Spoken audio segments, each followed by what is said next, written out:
दोस्तों DSSB TGT PGT PRT और बाकी सारे DSSB का जो एग्ज़ाम होता है वो दो सेक्शन में बटा हुआ होता है। पहला सेक्शन ए, दूसरा सेक्शन बी। सेक्शन बी का जो सिलेबस है, जो पार्ट है, वो TGT का अलग, PGT का अलग और PRT का अलग आपके सब्जेक्ट के अकॉर्डिंग होता है। लेकिन सेक्शन ए जो होता है वो सबका सेम ही होता है। तो आइए आज हम जो DSSB का जो सेक्शन ए वाला पार्ट है उसका सिलेबस देखते हैं। दोस्तों इसको इन्होंने 5 पार्ट्स में डिवाइड कर दिया है।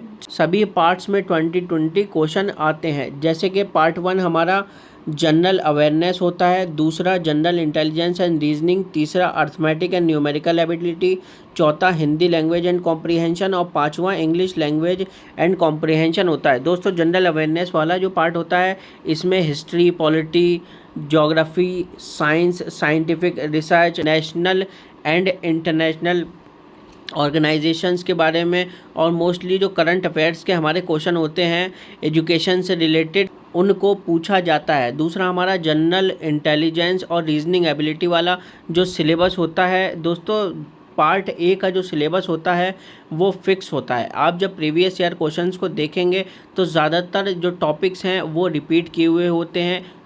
इसलिए हमें पार्ट ए की तैयारी अपनी DSSB के जो प्रीवियस ईयर क्वेश्चन पेपर्स हैं उनके अकॉर्डिंग ही करनी है, ताकि हम सभी टॉपिक्स को देख पाएँ कि कौन कौन से टॉपिक्स आए हैं।